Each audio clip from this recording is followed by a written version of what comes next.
No niin, tervehdys tällä Tärppin-studiolla venemessuilla ja Suomen ensimmäinen SM-tason virtuaalikilpailu alkamassa ja otetaan pienet esittelyt täällä, ketä meillä on paikalla. Perttu Sirviö, remonttipiiskuri, no niin. Tervetuloa. Kiitos. Mika Mornanen, haukikoira, tervetuloa. Kiitos. Terveisiä äidille. Ja Kalle täältä. No niin, morjesta vaan kaikille. Ja pienet kommentit sitten taktiikasta, että mitenkä siellä aiotaan vetää. Kalle Paavola aloittaa. No, vähän outo laji, mutta aina täysiä ja kun katsoo vastaperueita, niin haukikoira on tuttu. Se on isojen kalojen magneetti ja supermies, mutta ei anneta yhtään pakille ja Perttua en niin tunne, mutta vasarakasi varmaan on kunnossa, eli ei tuumaakaan periksi. Miten haukikoira vastaa tähän? No mä lähden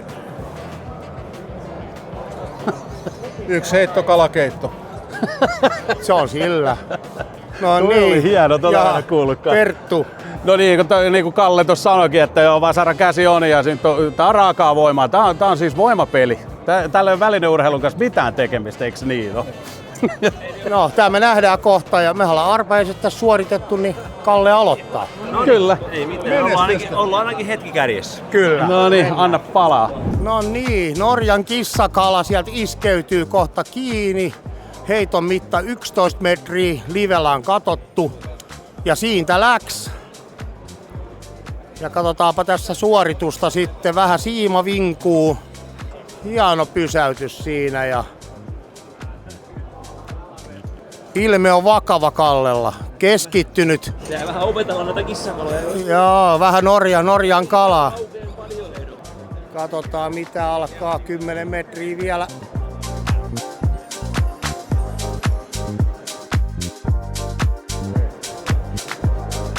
Se on siellä on. No niin Kalle, miltä tuntuu? Yllättävän voimakas kala on kissakala, mutta saatiinko ylös saa? Kyllä saatiin ja 6582 pistettä on tällä hetkellä sitten pohjat. Uskotko, että riittää? No en tiedä. Nythän Kyllä kun jätkiä katsoo, toi Perttu voi olla tässä kova, koska tässä tarvii oikeesti. Haukikoida ei todennäköisesti kyllä edes jaksa pidellä mutta Perttu voi yllättää. Kela on auki, 11 metriä lähtee. Sama täällä, heitto on lähtenyt ja 11 metriä näytti live ja siitä se starttasi. Tai se on sun Mikalle aika villi kala. Joo, tää nyt ei oo ollenkaan kilo. Mitä, onko arvioita, mitä siiman päässä saisi kiloja? Niin no, jos tää olisi GT, niin taas varmaan metrikala. No, nyt on toista metriä Niin, no aivan joo. Ai vitsi, tulee hienosti, hei. Hyvä tasas veto on kyllä nyt, että huomataan, että on ammattilainen hommissa. Pistää vielä tässä viiden minuutin jälkeen. Pikkuhiljaa rupee tuntua. Kyllä. Viimeisiä nykäisyitä täällä mennään, mikäli kala ei ole eri mieltä. Eihän mä tätä jaksa vetää ylös, jätkät, tämähän on nyt ihan No niin, miltä Mika tuntuu nyt tästä Niikko? Ei tunnu hyvä. No niin, katsotaanpa sitten, miten tässä käy. Joo, kyllä. No niin Perttu, sä sait vavan käteen ja Kyllä. sä oot tässä toinen suorittaja. Ensimmäinen siellä näyttikin vähän mallia. Kalle veti erittäin hyvin kuule. Se oli niinku, siis 30 sekuntia niin se oli siellä veneessä se. Mikä kala tää olikaan? Kissakala. Kissakala. Norjan kissakala. No niin. Ja laitetaanpa nyt sulle Ja erittäin helppoa vielä tää aihe. erittäin helppo, No niin. tähän kalahan kasvaa oikeasti ihmisen kokoiseksi. No niin, kyllä. Laitetaanpa käyntiin. Niin kuinka siis kala siellä nyt onkaan sitten. Niin. Ja nyt lähtee. Ja nyt. Jaha. Taitaa Veto on. Siimaa menee. No menee. Ja nyt täällä aloitti remonttipiiskuri Perttu Sirviö monin käsityksen. Nyt on muuten nyt on niin kovat tatsi, että Tää on vähän kuin koolinkin nippuu, kuule. Vähän tästä sieltä päästä. siinä on muuten se timpurin vasarakäsi näyttää nyt toimivan. Jatka. Ota ylös. Ja Ei. irti! No niin. No niin. Mitkä fiilikset? No nyt kävisi.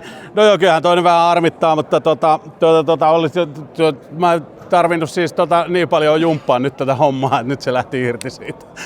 Mut hei, tää oli hyvä. Se alku jatketaan. oli hyvä, mutta mun pitäisi ehkä käydä Sä kalassa vähän joskus. riuhtasit siinä, sulla se timpuri Kyllä. voimaa siellä. Niin, kato. no, niin, liikaa voimaa. Liikaa, Siinä on vedit liikaa niinku voimaa. sorkkaraudalla. Käydään vetää yhteenveto, koska meillä on nyt Kyllä. Suomen mestari, virtuaalikalastuksen Suomen mestari Selmi.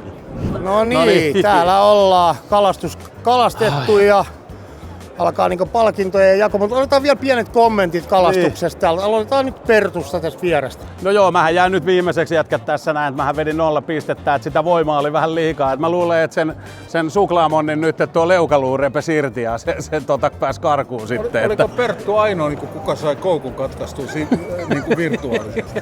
Siis kyllä, Perttu aloitti niinku vasaravoimalla, siirtyi sorkkarautaan. Niin, Niin siinä oli voimaa niin paljon, että meillä oli vitosluokan koukut, mutta ei. Mitäs siellä mietteitä? No ei, mä en oikeastaan, mä vähän olin shokissa, oliko mä ohi jotenkin se anturi, mutta ei se, siinä kävi nyt niin, että hei, nimimiehet on nimimiehen, onnittelut. Kyllä Kallelle, Suomen virtuaalimestaruus SM kultaa. Vähän haiskatti Niin. paitsiolle ehkä, mutta ei nyt oteta Joo. mitään maalikameraa. Joo, ei. Oli itsellekin täysin uusi juttu, mutta aika kyllä kova kala on toi monni. Kyllä. Et pakko sanoa, että aika harvoin pääsee tämmöistä kalaa pitelemään näillä leveysasteilla. Ja Niin. mukavaa, kilpakumppanit oli kovia, Pertun voimataso oli tiedossa ja se nyt vaan ylitti kerta kaikkiaan nämä olosuhteet. Se Kyllä. Näytätkö vielä vähän sitä? Joo, näillä. Saa vavatkin katki. Niin, no. Mutta ei mitään, onnea voittajalle. Kiitos. Onneksi olkoon Kalle, onneksi olkoon Kalle. Kiitos. Joo, kyllä. Tää oli varmaan verrattavissa vähän nyt tähän teidän 2 viikon maratoniin, kun täällä messuuden pyörinyt menee. Niin tää oli hyvä loppukaneetti tähän, eikö näin? Sanotaan, että aivan hapoilla oli jo ennen tätä, mutta nyt on totaalisen loppu. Kyllä, juuri näin. No niin, Kiitos järjestäjille kanssa. no niin, hyvä, jatketaan näistä.